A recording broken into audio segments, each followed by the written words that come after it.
Hello and welcome back. Today we're in my 1996 Infiniti I30 Touring 5-speed. That's correct, it's a 5-speed. She's got 3 pedals. A lot of people are not aware that these cars came in a 5-speed. There weren't too many of them, so for me to have found one in such good condition with only 88,000 actual miles on it was quite a find. So let's take it for a ride, see how it looks, see how it drives, see how it sounds.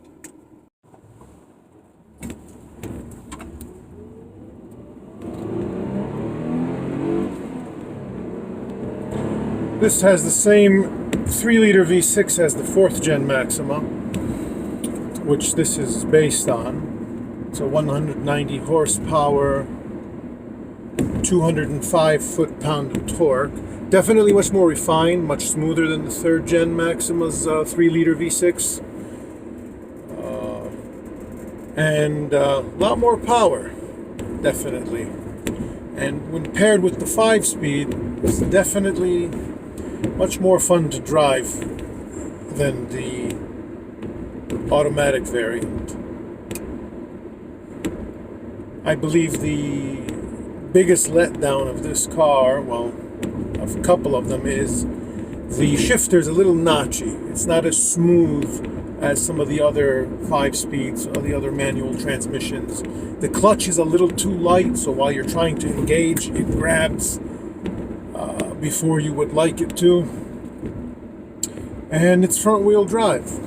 Too bad they didn't make something like this in rear-wheel drive, because at the time when this was out, you had the Infiniti J30, which I've owned several of, and they only came stock in an automatic. There have been some 5-speed conversions, but from the factory you could only get it in a 4-speed auto. And go figure, I mean, that car had the same engine as the Nissan 300ZX Z32 of that era. But all in all, for a practical, fun daily driver, if you like to row your own gears, this definitely can fit the bill.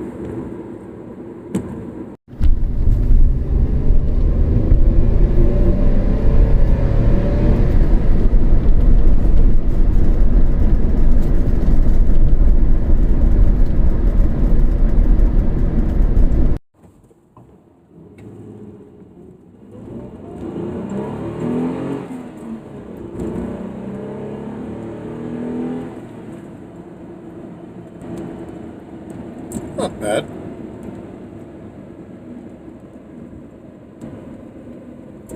Sure can get up and go. And that's the thing about cars like this. They don't have to have 500 horsepower.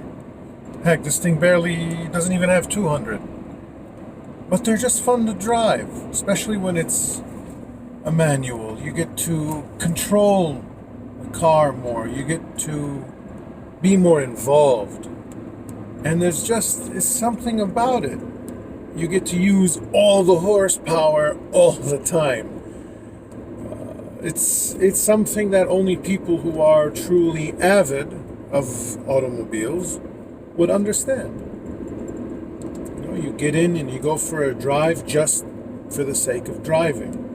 Why? Because you enjoy it. And it helps to have a little bit of power when you need it.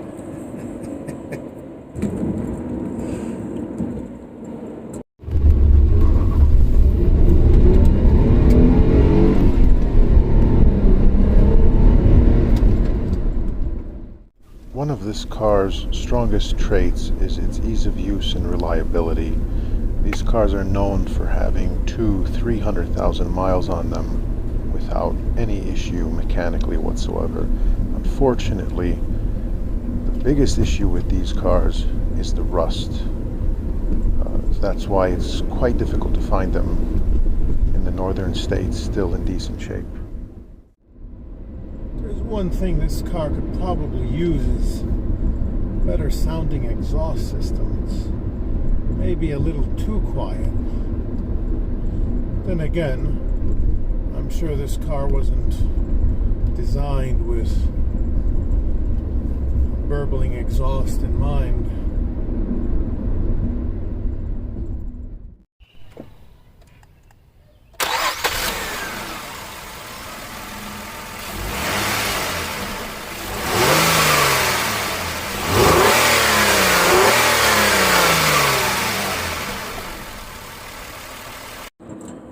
This car comes from a time when Nissan and Infiniti were on top of their game.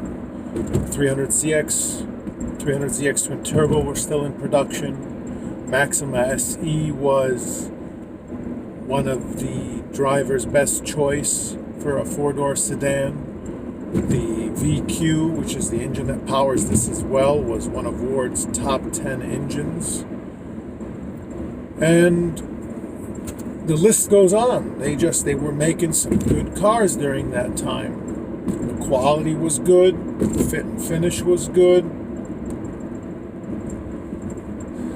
and best of all, you could still get them in a manual. Nowadays, it's really difficult to get a car that's not automatic. Just in general, it comes from a time when things were better.